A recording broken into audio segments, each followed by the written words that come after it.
سر گزشتہ 20 سال کے اندر جو ہے وہ کچھ سالوں بعد جو ہے یہ جیفری ایپسٹین کی دستاویزات جو ہیں وہ ایک بار نہ صرف امریکہ میں بلکہ پوری دنیا کے اندر ہلچل مچا دیتی ہیں.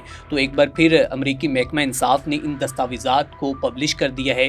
تو اب بتائیے گا کہ اب کیا ہونے والا ہے, کون کون سے بڑے نام اس کے اندر شامل ہیں, اور اس کے ساتھ ساتھ اس کا تھوڑا سا انٹروڈکشن کروا دیں کہ جیفری ایپسٹین ہے کون.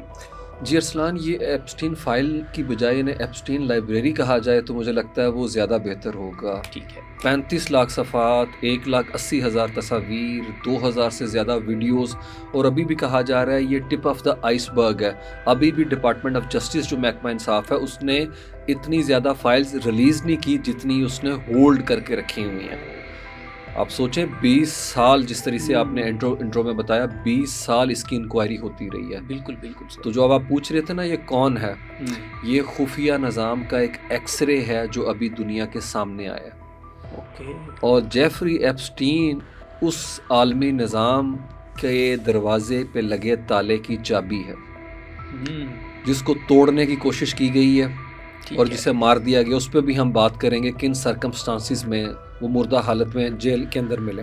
ٹھیک ہے. تو ابھی میرے خیال میں ہم اسے مختلف کردار کے اندر دیکھ سکتے ہیں. وہ جیو پولیٹیکل فکسر بھی ہے. ٹھیک ہے. وہ فائنینسر تو ہے ہی ہے, سیکس اوفینڈر ہے جس کے اوپر زیادہ دنیا فوکس کر رہی ہے. بالکل بالکل. لیکن دوسری طرف وہ پس پردہ بیٹھ کے وہ نقاب پوش ہے جو شیڈو گورنمنٹ بھی چلا رہا ہے, جو ڈونلڈ ٹرمپ کو ان کی مسز میلانیہ سے بھی ملاقات پہلی کروا رہا ہے, جو جس کا طیارہ محمد بن سلمان سے ملاقات کے لیے پیرس سے اڑتا ہوا جاتا ہے اور 48 گھنٹے میں پیرس آ جاتا ہے. دنیا کا کوئی بھی بڑے سے بڑا جو کردار ہے جس کو وہ سنپ کرنا چاہتا ہے وہ کر سکتا ہے, جس کو اپروچ کرنا چاہتا ہے اسے کوئی نہیں روک سکتا. اخبارات کے آرٹیکل سے لے کے انٹرنیشنل تھنک ٹینکس تک اس کے کنٹرول کے اندر ہیں. دائیں بازو کی جماعتوں کے جو بڑے بڑے لیڈر ہیں اس سے رابطے میں ہیں. بائیں بازو کے بڑے بڑے لیڈر, میں ابھی اگزامپل دیتا ہوں نوم چومسکی, ٹھیک ہے, اس سے بھی اس کے رابطے ہیں. سٹیو بینن جو دائیں بازو کے بڑے سخت گیر لیڈر ہیں ان سے بھی روابط ہے ان کے, اور ان کے برطانیہ کے شاہی خاندان سے بھی تعلق ہے. اور وہ ارسلان اپنی انگلی پہ نریندرا مودی کو بھی نچا دیتے ہیں. کیا بات. ابھی خبر آئی ہے کہ انہوں نے مودی کو کہا تھا کہ اسرائیل جاؤ. پہلا وزیر اعظم انڈیا کا 2017 میں مودی ٹچ ڈاؤن کرتا ہے, اور نہ صرف وہاں جاتا ہے, ایپسٹین کے کہنے پہ گانا بھی گاتا ہے اور ڈانس بھی کرتا ہے. وہ کہتے ہیں یہ دونوں کام کرو اگر تم خوشنودی چاہتے ہو امریکن پریزیڈنٹ ڈونلڈ ٹرمپ کی. ٹھیک ہے. انڈیا جو چاہے کہے, لیکن یہ ساری چیزیں جو ہیں اس وقت زبان زد عام ہے, اور یہ پبلک باتیں کہ میرے رونگٹے کھڑے ہو گئے ہیں کہ کیا وہ شخص تھا سر, کیا اس کے ایک چہرے کے پیچھے کتنے چہرے تھے. اور وہ جب آپ دیکھتے ہیں کوئی اسے موساد کا ایجنٹ کہہ رہا ہے, آپ ارسلان ای میل پڑھتے چلے جائیں, آپ سارے تانے بانے جوڑتے چلے جائیں, آپ کو لگتا ہے جو دنیا میں اور آپ ابھی دیکھ رہے ہیں اس کے اوپر وہ پہلے گفتگو کر چکا ہے. آپ کو چیف آرکیٹیکٹ نظر آتا ہے, آپ کو لگتا ہے کہ نقشہ وہ پہلے سے بنا گیا تھا, اس کی ایگزیکیوشن میں اور آپ ارسلان ابھی دیکھ رہے ہیں. ابراہیم اکارڈ آپ کو پتا 2020 میں سائن ہوا ہے, بالکل وہ تو 2013-14 کی ای میل میں یہ پہلے سے باتیں کر رہا ہے. اور وہ جب چاہتا ہے فون اٹھاتا ہے اور کسی انٹیلیجنس کو چیف کو کال نہیں کرتا, وہ ڈائریکٹ ملکوں کے صدر کو فون کرتا ہے. اس کے جو پرائیویٹ میسیجز ہیں, ای میلز ہیں, آپ اگر پڑھ لیں میرے خیال میں یہ ریکارڈڈ ہسٹری کے اندر میرے خیال میں ایسے ڈاکومنٹ سامنے نہیں آئے جس طریقے سے آئے ہیں. بالکل ایسے کہ ایک پورے کا پورا آپ کو پتہ چلتا ہے کہ پیرافرنیلیا ہے جس کے ساتھ وہ منسلک ہے. لیکن ایک چیز فار شور ارسلان کہ وہ موساد کے لیے کام بھی کرتا تھا, اور اسرائیل کے حوالے سے جتنی پالیسیز تھی امریکہ کی اس کو انفلوئنس کرتا تھا. اس کی بڑی ریزن کیا ہے, وہ خود یہودی تھا. ٹھیک ہے. ہم ایکسکیوز میں سارے یہودیوں کو تو لیبل نہیں کر سکتے کہ وہ زائنسٹ ہیں, لیکن یہ ہارڈ کور زائنسٹ تھا. اور اس کے علاوہ یہ مضامین جو اسرائیلی وزیر اعظم لکھتا تھا اس کو ارسلان ایڈٹ بھی کرتا تھا. ان کی اگر انگریزی پور ہے تو یہ ٹھیک کر کے بھیجتا تھا کہ اس کو ایسے چھاپ دو. تو اس نے بڑے سے بڑے طاقتور لوگوں کی اخلاقی کمزوریوں کو ریکارڈ کیا. اس کی کوئی پراپرٹی ایسی نہیں تھی جہاں پہ کیمرے نہیں تھے, سوفسٹیکیٹڈ کیمرے تھے. ان کی تصاویر لیں, یہ جو سامنے آ رہی ہیں لاکھوں کی تعداد کے اندر ہے, اور انہیں اپنے فائل کے ساتھ سیف زون کے اندر رکھا. ٹھیک ہے. اس کا بھائی مارک کہتا ہے کہ جب وہ میرے سے باتیں کرتا تھا اور وہ کہتا تھا امریکہ میں جو الیکشن ہو رہے ہیں اگر ان کینڈیڈیٹس کے بارے میں میں ایک ایک تصویر نکال دوں تو یہ الیکشن امریکہ میں کینسل ہو جائیں. آپ سوچیں کہ وہ خود کو کتنا بااثر و طاقتور جو ہے وہ تصور کرتا تھا. بالکل ایسے. اور ابھی تو کچھ نہیں نکلا. آپ سوچیں یہ وہ انسان ہے جس کا نہ کوئی عہدہ ہے اور نہ اسے کوئی تمغہ ملا ہے, اس کے باوجود پیچھے بیٹھ کے یہ امریکن گورنمنٹس کو ڈکٹیٹ کرتا ہے. ٹھیک ہے. اور اگر ہمارے ویورز اس چیز کو سمجھیں کہ شاید یہ لفاظی ہے یا یہ باتیں ریٹرک ہے تو میں کوٹ کر دیتا ہوں. ٹھیک ہے سر. لارڈ مینڈلسن جو کہ گورڈن براؤن کی گورنمنٹ کے اندر ماہر ان کی منسٹری جو تھی ٹریجری کی اس کے وزیر تھے, وزیر خزانہ آپ کہہ لیں, انہوں نے اپنے خامند کیونکہ وہ گئے تھے, انہوں نے شادی کی, $10,000 منگوائے اس سے, اور اس کے بدلے میں وہ ڈکٹیٹ کر رہا تھا ایپسٹین, اور وہ کہہ رہا تھا جتنے بھی وہاں کے اوپر بڑے بڑے ٹائکون ہیں ان کی تنخواہوں کے اوپر, جو سی ای او وغیرہ ہیں ان کی تنخواہوں کے اوپر ٹیکس ٹھیک ہے لیکن ان کے منافع پہ ٹیکس نہ لگاؤ, اور جلدی جلدی کرو اس چیز کو, فزل آؤٹ کرو, ختم کرو اس کو. اور وہ کہہ رہا میں کوشش کر رہا ہوں لیکن کچھ رکاوٹیں آ رہی ہیں. دوسری طرف ارسلان الیگزینڈرا اکوسٹا, یہ وہ پروسیکیوٹر ہے, اب ابھی ہم بات کر رہے تھے کہ اس کی سزا میں نرمی کیوں کی گئی. ہم ناظرین کو یہ بتا دیں جب اسے اریسٹ کیا گیا تھا 2007 کے اندر, اور جو کیس سارا چلا تھا 6 دن وہ دفتر میں کام کرتا تھا, رات کو سونے کے لیے جاتا تھا جیل میں.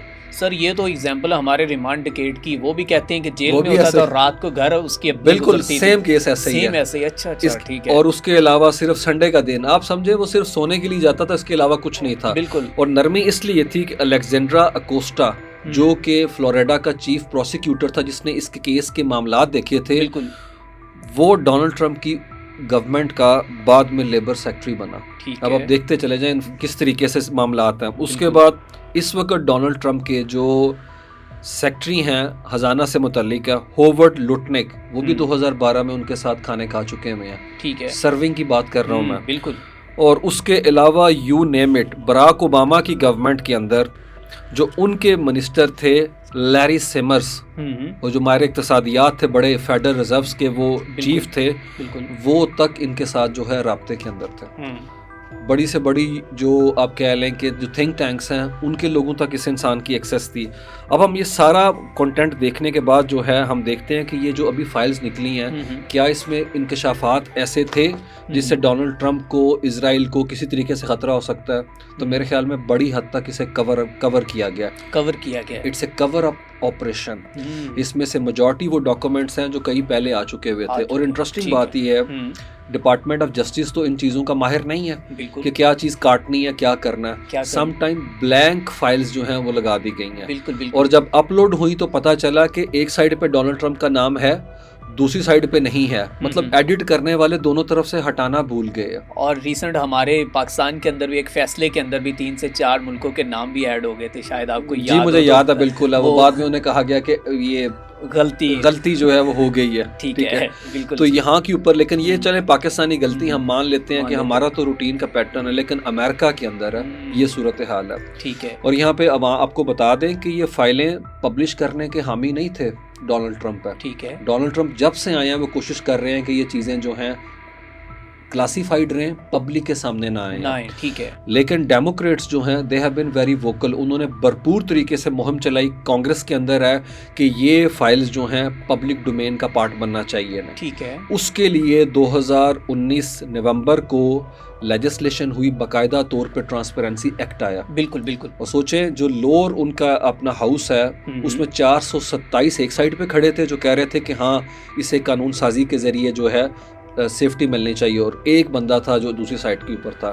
اور سینٹ میں سمپل میجورٹی ہے ان کی 56 یا 55 ان کی سیٹس ہیں, اس کے باوجود یونینیمس کنسنسس کے ساتھ اپروو ہوا, اور ڈونلڈ ٹرمپ نے اس ڈاکومنٹ کو سائن کیے جو ڈیموکریٹس نے بھیجا تھا. لیکن اور ڈیٹ کیا تھی کہ 30 دن کے اندر ڈیڈ لائن ہے, سارے پبلش کریں. 6 ہفتے لگائے اس کے اندر. اصلاً 6 ہفتوں کے بعد ڈاکومنٹس آئے ہیں, اور ان کو بھی آپ پڑھیں تو جو اپلوڈ کیے گئے وہ واپس لے لیے گئے, جو ایڈٹ کیے گئے بلینک کر دیے گئے. تو ایک پینک موڈ کے اندر ڈپارٹمنٹ آف جسٹس نظر آتا ہے, اور ڈپارٹمنٹ آف جسٹس نے کہا یہ لاسٹ بیچ آف فائلز ہے, اس کے بعد ہم نے اور کوئی فائلز ریلیز نہیں کرنی. ٹھیک ہے. جبکہ کانگریس کے اندر ڈیموکریٹس کہتے ہیں ابھی بھی بڑا پائل اپ سٹف ہے جو ان کے پاس پڑا ہوا ہے. بالکل اس میں کوئی شک نہیں کہ ڈونلڈ ٹرمپ کو وقتی طور کے اوپر تو کوئی اپنا تھریٹ نہیں ہے اس چیز کے ساتھ ہے. یاد رکھیں ڈونلڈ ٹرمپ کا جو رویہ ہے وہ سوری اسلام کی بات کر رہا ہوں، جو ان کا رویہ ہے وہ تو ہمیشہ سے ایسا ہی ہے. خواتین سے متعلق ان کے ریمارکس ہے، ہش منی کیس ان کے اوپر تھا تو، اور اس کے علاوہ نہ صرف ان کے ساتھ تعلقات ہیں بلکہ ویڈیوز ہیں اس کی ہے ڈونلڈ ٹرمپ کی ہے. ڈونلڈ ٹرمپ پہ 4 کتابیں لکھی ہیں امریکن رائٹر نے، مائیکل وولف نے. وہ کہتا ہے میں نے 100 گھنٹے سے زیادہ کے انٹرویوز کیے تھے ایپسٹین کے کہ ڈونلڈ ٹرمپ کی شخصیت کیسی ہے. اور وہ 4 کتابیں ہیں جو 2024 میں لاسٹ آئی ہے، 2015 کے بعد سے لکھ رہا ہے. وہ میرے خیال میں پڑھ لیں تو ڈونلڈ ٹرمپ کی پوری شخصیت جو ہے وہ آشکار ہوتی ہے، اس کے اندر ہے. اور جو اس کا گھر تھا پام بیچ کے اندر مینشن ہے فلوریڈا میں، وہ 5 منٹ کے فاصلے پہ تھا میرو لاگو جو ڈونلڈ ٹرمپ کا گھر ہے. تو ڈونلڈ ٹرمپ کہتے ہیں میرا اس سے کوئی تعلق ہی نہیں، اور میں صرف سماجی گیدرنگ کے اندر تھا. 10 سال کا تعلق ہے. میلانیا ٹرمپ جو اس وقت امریکی صدر کی اہلیہ ہیں، خاتون اول ہیں، ان کو ٹرمپ سے ملانے والا ایپسٹین تھا. اور کہا جاتا ہے ایپسٹین جو ہے وہ امریکی صدر کے داماد کے ساتھ بھی بڑے اچھے مراسم رکھتا تھا. یہ ساری یہودی لابی ہے وہی جس کی ہم بات آپ کو میں بتا رہا تھا کہ یہ زائنسٹ سارے کا سارا فریم ورک ہے.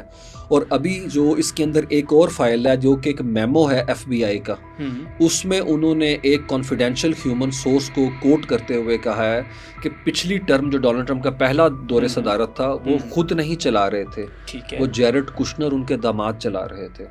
کیونکہ ڈونلڈ ٹرمپ کمپرومائزڈ ہو چکے ہوئے تھے، کیونکہ ڈونلڈ ٹرمپ کا کچھ کانٹینٹ، کچھ ویڈیوز، کچھ سٹف اسرائیل کے ہاتھ میں تھا. اسی لیے دیکھ لیں وہ چابی دیتے ہیں، اور ڈونلڈ ٹرمپ جو ہیں ایران کے اوپر اٹیک کرنے کے لیے وہ کہہ دیتے ہیں کہ اب بھائی بیرا ایئر کرافٹ کیریئر ہم نے منور کر دیا عمان کے اوپر جا کے، وہ اس وقت کھڑا ہے. تو اس سارے معاملے کو ہمیں تھوڑا سا ڈیپ جا کے دیکھ، اٹس اے ریبٹ ہول. اب جتنا ڈگ کرتے جاتے ہیں چیزیں نکلتی جاتی ہیں اور آپ حیران ہو جاتے ہیں. اور یہ تو ٹاپک ہی ایسا ہے، اس کے اوپر جو ہے وہ میں کہتا ہوں گھنٹوں بات ہو سکتی ہے. بالکل گھنٹوں. اور مجھے لگتا ہے کہ یورپ میں آنے والے کئی سالوں تک اس کا تذکرہ ہوتا رہے گا، کیونکہ اس میں کئی کنٹریز انوالو ہیں. ارسلان اس کی لکھی ہوئی ای میلز نے واشنگٹن سے دبئی تک بڑے بڑے طاقتور شخصیات کی نیندیں حرام کر کے رکھ دی ہیں اس وقت تک. بالکل ٹھیک ہے. سارے ملک جو ہیں یہ جن بڑے بڑے کنٹریز کا ہم تذکرہ کر رہے ہیں، اب سوچیں کہ وہ صومالی لینڈ کی بات کر رہا تھا جس کو اسرائیل نے ابھی تسلیم کیا، ابراہیم اکارڈ کی بات کر رہا ہے، وہ سعودی عربیہ کو کہہ رہا ہے کہ اسٹریٹجک الائنس بنائیں مل کے، جتنی یہ ریاستیں ہیں عرب کی معتدل ہے، اور وہ بار بار کارنر کرنے کی بات کر رہا ہے ایران کو. وہ احود بارک جو کہ وزیر دفاع کے بعد وزیر اعظم بنا اسرائیل کا، وہ کہتا ہے میری ایپسٹین سے ملاقات فارمر پرائم منسٹر شمون پیریز نے کرائی تھی. آپ سوچیں اس کے وزیر اعظم سے ڈائریکٹ تعلقات ہیں. وہ نے کہتا تھا میسج کر کے کہ یہ نیریٹو ہے، اس کو پبلک کے سامنے بولو، یہ کرو وہ کرو. تو میرے خیال میں ایپسٹین کو صرف ارسلان سیکس اوفینڈر کہہ دینا، ہیومن ٹریفکنگ کہہ دینا اس کے جرائم کو کافی حد تک کم کرتا ہے. بس اتنا ہی کہا جاتا ہے کم عمر لڑکیوں کے ساتھ جی اس کے جن سے تعلقات ہوتے تھے وہ ان کا بڑا ان کو استعمال کرتا تھا. اور ارسلان میں آپ کو بتاؤں یہ امریکن پریس اور انٹرنیشنل پریس جو ہے پرٹیکولرلی یورپین، یہ سارا کچھ جو ہے نا یہ میلافائڈ انٹینشن کے ساتھ کر رہا ہے کہ اس کے میگنیچیوڈ اور اس کا ملٹیٹیوڈ ایکوزیشن کو اسے کم کر کے دکھایا جائے کہ اس کا تعلق خواتین کے ساتھ تھا، لڑکیوں کو اس طریقے سے جنسی اس نے زیادتی کا نشانہ بنایا، اور اس کا یہ پہلو جو ہے اس کو نظر انداز کریں. کیونکہ ابھی جو فائلز آئی ہیں وہ اس کے کردار کو نئے زاویے سے دکھاتی ہیں کہ آپ اسے ڈیفرنٹ اینگل میں دیکھیں. آپ سوچیں اس کا طیارہ کیوں اڑ کے جا رہا ہے جب 2016 میں ڈونلڈ ٹرمپ کے الیکشن ہو رہے ہیں. اسٹیو بینن جس نے ڈونلڈ ٹرمپ کی کمپین کی، جو چیف اسٹریٹجسٹ ہے اور بڑا یوٹیوبر ہے اس وقت امریکہ کا، جو کہ اصل موٹیویٹر تھا کیپٹل ہل پہ اٹیک ہوا تھا 2021 میں، آپ کو یاد ہوگا، وہ بھی اسٹیو بینن کو وہ میسج کر کے کہہ رہا ہے کہ ٹرمپ کو کہو یہ کرے، اور اس کو کہہ رہا ہے کہ ایران پہ فوکس کرو. اور وہ آگے سے کہہ رہا ہے کہ ٹرمپ کے بیٹے کی انکوائری چل رہی ہے سینٹ کی کمیٹی کے اندر انٹیلیجنس، وہ کہتا ہے لیو اٹ، اس کو چھوڑو، میں جو کہہ رہا ہوں وہ کرو. تو اب سوچیں کہ جو فائلز بتاتی ہیں وہ تو کوئی دوسری سٹوری ہے، لیکن جو پریس ہے وہ اسی لڑکیوں کے لے کے اور پرنس اینڈریو کو لے کے بات کر رہا ہے. اور اس میں ایک خاتون کو ہمیں نہیں بھولنا چاہیے جو مین کریکٹر ہیں، وہ ہیں گلین میکسویل، جو ان کی سابقہ تو نہیں کہتے، محبوبہ ہی ان کی تھی، ساری زندگی ان کے ساتھ ہی رہیں جب سے ان کا تعلق بنا. اور وہ کن کی بیٹی تھی ہیں؟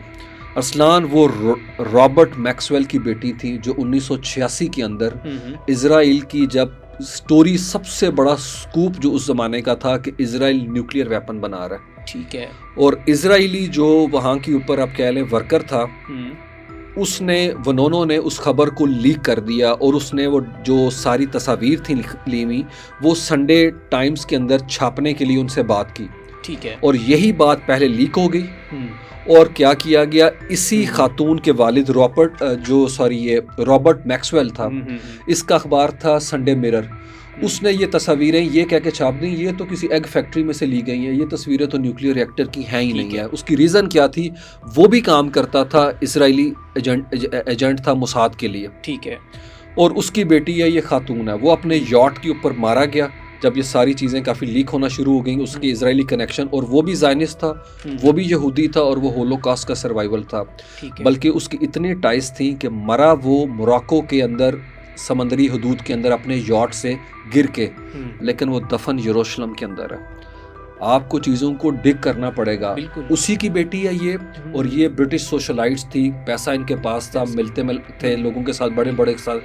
ایپسٹین نے اس کو ہنٹ کیا, اس خاتون کو, اور اس کے تھرو وہ انٹر ہوا برطانیہ کے شاہی خاندان میں, جہاں پرنس اینڈریو اس کا دوست بنا. ٹھیک ہے. وہ تو مر گیا, اس کا قصہ تو ختم ہو گیا, لیکن وہ جو کئی زندے ہیں, وہ زندہ لوگ جو ہیں, سوچیں ان کی بھی ایک طرح سے جو ہے نا اس وقت ایکسپوز ہو گئے ہیں, سختی ان کی آ چکی ہوئی ہے. بالکل بالکل ایسے. تو اس خبر کو سوچیں, سمجھیں آپ اس چیز کو کہ اسے چھاپنے سے زیادہ چھپانے کے لیے جو ہے ایفرٹ کی جا رہی ہیں.